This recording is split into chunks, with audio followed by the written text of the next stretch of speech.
সাধারণ কালের ত্রয়োদশ সপ্তাহ বৃহস্পতিবার।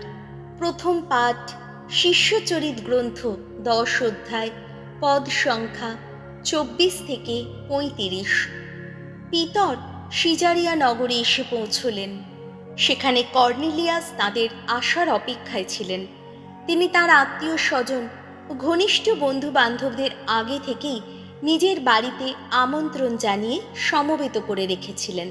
পিতর বাড়ির মধ্যে ঢুকছেন, এমন সময় তার কাছে এগিয়ে এসে কর্নেলিয়াস তার পায়ে লুটিয়ে পড়ে প্রণাম করলেন। কিন্তু পিতর তাকে মাটি থেকে তুলে দিয়ে বললেন, উঠুন উঠুন, আমি নিজেও তো একজন মানুষ। তারপর কর্নেলিয়াসের সঙ্গে কথা বলতে বলতে তিনি বাড়ির ভেতরে গেলেন। তিনি দেখতে পেলেন সেখানে বেশ কিছু লোক জমায়েত হয়েছে। তাদের তিনি এই কথা বললেন, অন্য জাতির কারোর সঙ্গে মেলামেশা করা বা তার বাড়িতে যাওয়া কোনো ইহুদির পক্ষে যে কতখানি নিয়ম বিরুদ্ধ কাজ তা তো আপনাদের জানাই আছে। কিন্তু ঈশ্বর আমায় দেখিয়েই দিয়েছেন যে কাউকে কখনো অশুচি অপবিত্র বলা উচিত নয়। তাই আপনারা যখন আমায় নিয়ে আসতে লোক পাঠালেন, তখন আমি কোনো আপত্তি না তুলেই সোজা এখানে চলে এলাম। এখন আমার প্রশ্ন, আমাকে এখানে নিয়ে আসা হলো কেন?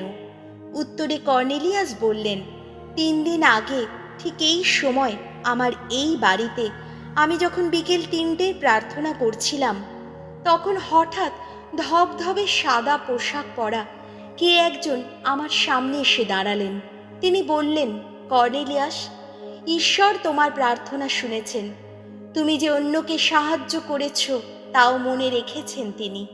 তাই জাফায় লোক পাঠিয়ে তুমি এখন শিমন, যার আরেকটি নাম পিতর, তাকে এখানে আসার অনুরোধ জানাও। সে এখন অতিথি হিসাবে রয়েছে চর্মকার শিমনের সমুদ্র তীরের বাড়িতে। তাই আমি তখন সঙ্গে সঙ্গে আপনার কাছে লোক পাঠালাম, আর আপনিও দয়া করে আমার এখানে এসেছেন। এখন আমরা এই যে সবাই এখানে ঈশ্বরের সামনে রয়েছি, প্রভু আপনাকে যা কিছু আদেশ দিয়েছেন তা শুনব বলেই রয়েছি।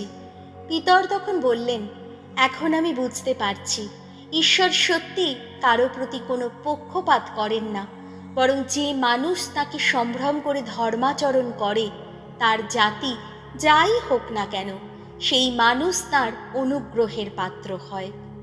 প্রভুর বাণী। শাম সঙ্গীত ধুয়ো। জগৎ জুড়ে ঘোষণা করো মঙ্গল সমাচার।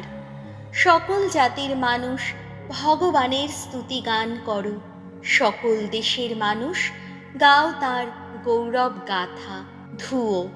জগৎ জুড়ে ঘোষণা করো মঙ্গল সমাচার। আহা, আমাদের প্রতি তার ভালোবাসা কতই গভীর।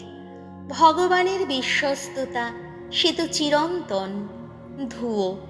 জগৎ জুড়ে ঘোষণা করো মঙ্গল সমাচার।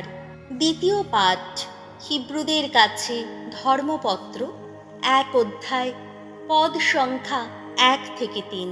প্রাচীনকালে ঈশ্বর আমাদের পিতৃপুরুষদের কাছে বহুবার বহুরূপে কথা বলেছিলেন প্রবক্তাদের মুখ দিয়ে।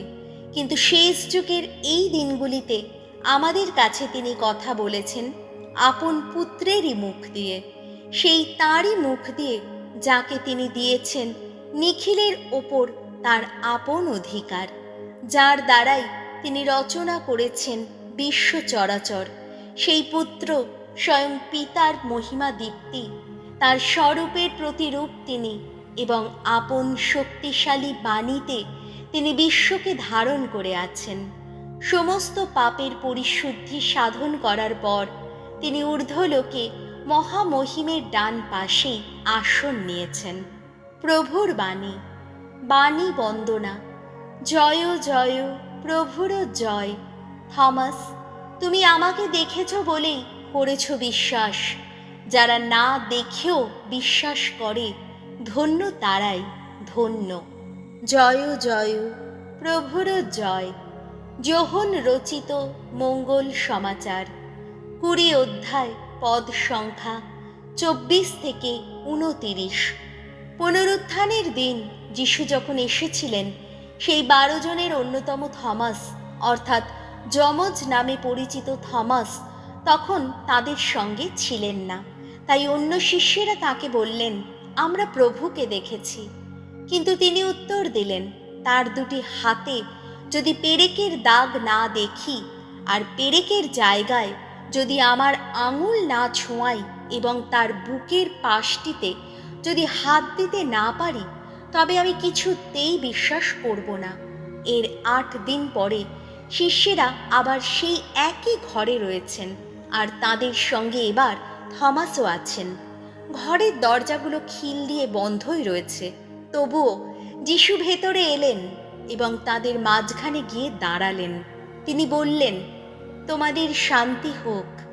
তারপর তিনি থমাসকে বললেন, তোমার আঙুলটা এখানে বাড়িয়ে দাও, আমার হাত দুটো ছুঁয়ে দেখো, এবার হাত বাড়াও, আমার বুকের পাশটিতে হাত দাও। আর অবিশ্বাসী হয়ে থেকো না, বিশ্বাসী হও।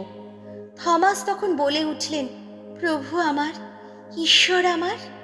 যিশু বললেন, আমাকে তুমি দেখেছ বলেই বিশ্বাস করেছ। যারা না দেখেও বিশ্বাস করে, ধন্য তারাই। প্রভু যিশুর মঙ্গল সমাচার।